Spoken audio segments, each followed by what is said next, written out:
Êxodo. A obra de Deus. Parte 17. No vídeo anterior, vimos como a palavra de Deus nos alerta sobre os perigos espirituais nos últimos dias.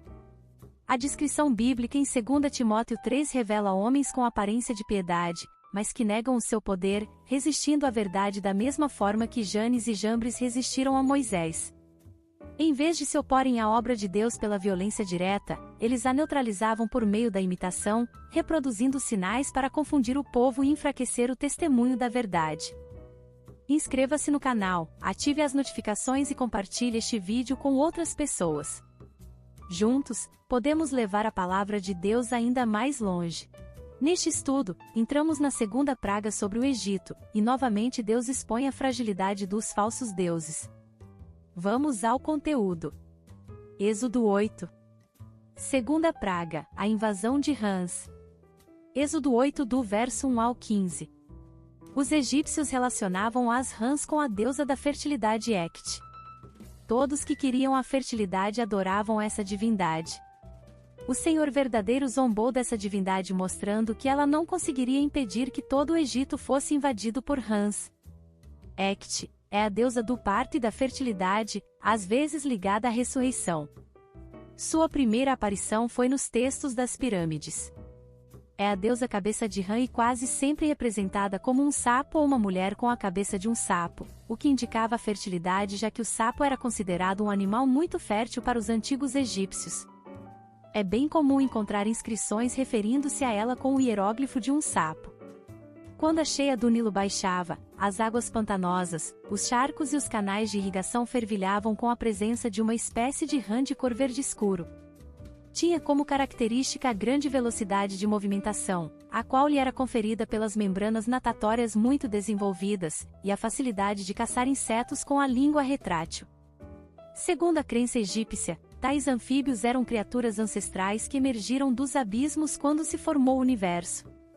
Aparecendo às centenas em certas épocas do ano, passaram a simbolizar fertilidade. Consideradas sagradas, as rãs foram amplamente representadas nos textos escritos e nos desenhos. Terceira praga, o pó do Egito se transforma em piolhos, Êxodo 8 do verso 16 ao 19. O pó da terra no Egito era considerado sagrado, o Senhor o converteu em insetos muito molestadores. Os sacerdotes egípcios, ao ministrarem nos lugares sagrados, usavam vestes brancas de linho. Estas vestes deveriam ser extremamente brancas. Raspavam também a cabeça e, antes de entrar no lugar sagrado, eram examinados minuciosamente, porque não podiam ter no seu corpo ou suas vestes qualquer inseto imundo. Curavam as pessoas usando o pó sagrado da terra do Egito. Esse pó considerado sagrado agora causava grandes feridas aos egípcios. Era uma profanação aos seus deuses, e Tote, senhor da magia, foi desmoralizado. Devido a essa praga, os sacerdotes egípcios ficaram impossibilitados de cumprirem seus rituais. Quarta praga, moscões por todo o Egito, exceto em Gósen, onde o povo de Israel vivia. Êxodo 8 do verso 20 ao 32. Os egípcios tinham um deus chamado Belzebu, que na crença deles era poderoso para afugentar moscas, e Ptah, o criador do universo. Enxames de moscas cobriram a terra do Egito, importunando Faraó e seu povo. Sacerdotes e magos egípcios clamaram a Belzebu e a Ptah, mas nada puderam fazer. Mais deuses pagãos desmoralizados. Os egípcios adoravam um deus chamado Belzebu que, segundo sua crença, era poderoso para afugentar moscas, e outro deus chamado Ptah, que seria o criador do universo. Quando os enxames de moscas atazanaram os egípcios, os sacerdotes e magos foram chamados para invocar seus deuses e neutralizar a praga enviada pelo deus dos escravos, mas foi em vão. O Deus de Israel era poderoso demais para as divindades egípcias, que assim foram completamente desmoralizadas. O Deus que fez separação entre o seu povo e os egípcios ainda é o mesmo hoje e será eternamente. Ele continua fazendo separação entre os seus amados e os que vivem por conta própria, entre os que servem deuses feitos pelas mãos humanas e seus adoradores, que o adoram em espírito e em verdade. A divindade pagã humilhada foi o deus Belzebu, príncipe dos demônios e senhor das moscas. Deus desafia Faraó: se Faraó de fato fosse Deus, teria que livrar-se das moscas, livrar seus oficiais e sua nação das moscas. O desafio divino não era apenas para Faraó, mas também para os deuses e seus magos no Egito com suas ciências ocultas, a mesma ciência oculta que atrai a muitos esotéricos e sábios de hoje. Observa-se que Faraó desta feita não chamou os magos para conter as moscas, pois nas vezes anteriores, eles foram chamados e não conseguiram êxito para impedir a expansão da praga.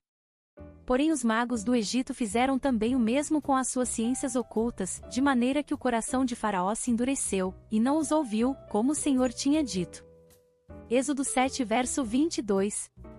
Então, os magos fizeram o mesmo com suas ciências ocultas e fizeram aparecer rãs sobre a terra do Egito. Êxodo 8 verso 7.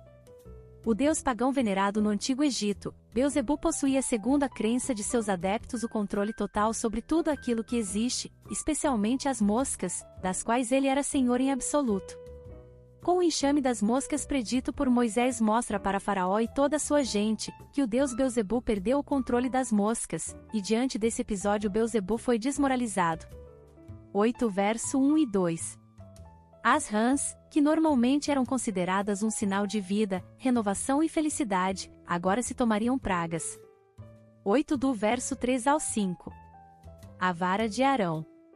Disse mais o Senhor a Moisés: dize a Arão: toma o teu bordão e estende a mão sobre as águas do Egito, sobre os seus rios, sobre os seus canais, sobre as suas lagoas e sobre todos os seus reservatórios, para que se tornem em sangue, haja sangue em toda a terra do Egito, tanto nos vasos de madeira como nos de pedra. Êxodo 7 verso 19. Não era um cajado mágico, mas sim um poderoso símbolo do poder de Deus na mão de seu servo. E Moisés estendeu o seu bordão para o céu, o Senhor deu trovões e chuva de pedras, e fogo desceu sobre a terra, e fez o Senhor cair chuva de pedras sobre a terra do Egito. Êxodo 9 verso 23. E tu, levanta o teu bordão, estende a mão sobre o mar e divide-o, para que os filhos de Israel passem pelo meio do mar em seco.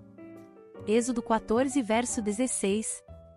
Não está muito claro nesta passagem, mas é bastante provável que, com base nas palavras em Êxodo 8 verso 22, 9 verso 4 e 26, 10 verso 23 e 11 verso 7, os hebreus tenham sido poupados dos efeitos desta praga na terra do Egito. Apenas a poluição do Nilo. Êxodo 7 do verso 14 ao 25, teria afetado diretamente o povo hebreu. 8 versos 6 e 7. Os magos, com os seus encantamentos.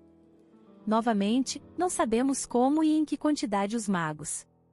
Faraó, porém, mandou vir os sábios e encantadores, e eles, os sábios do Egito, fizeram também o mesmo com as suas ciências ocultas. Êxodo 7 verso 11, produziram as rãs. Mas, ao fazer isso, acabaram por contribuir com a situação. 8 verso 8. Note que Faraó não falou a seus magos para libertarem a terra das rãs. Ele mandou chamar Moisés e Arão para rogar ao Senhor, traduzido como orar no versículo 9, a seu favor. 8 verso 9. E Moisés disse a Faraó: tu tenhas glórias. Moisés aceitou o pedido do Faraó e até deixou que este escolhesse quando ele deveria orar para libertá-lo das rãs. Desta forma, o rei do Egito não poderia dizer depois que foi apenas uma coincidência e que os anfíbios começaram a sumir sozinhos. 8 versos 10 e 11.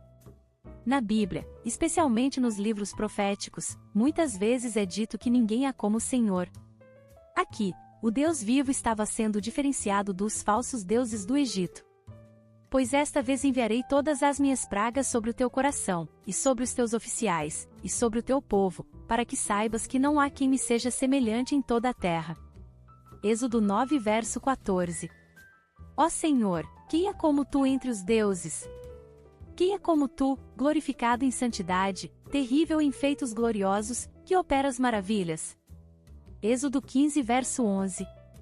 O fato de Deus ser incomparável. A quem, pois, me comparareis para que eu lhe seja igual? Diz o Santo. Isaías 40 verso 25, é um dos principais ensinamentos dos profetas do Antigo Testamento. No mundo antigo, em que era comum os povos cultuarem inúmeras divindades, o Deus vivo, Yahvé, não podia ser comparado a nenhuma delas, porque ele próprio é diferente de tudo que está em sua criação. Excelso é o Senhor, acima de todas as nações, e a sua glória, acima dos céus. Quem é semelhante ao Senhor, nosso Deus, cujo trono está nas alturas, que se inclina para ver o que se passa no céu e sobre a terra? Salmo 113 do verso 4 ao 6. Para a questão quem é como o Senhor, a resposta é: ninguém. Quem, ó Deus, é semelhante a ti, que perdoas a iniquidade e te esqueces da transgressão do restante da tua herança? O Senhor não retém a sua ira para sempre, porque tem prazer na misericórdia. Miqueias 7 verso 18. Obrigada por assistir até aqui, não percam os próximos vídeos. Graça e paz, irmãs e irmãos.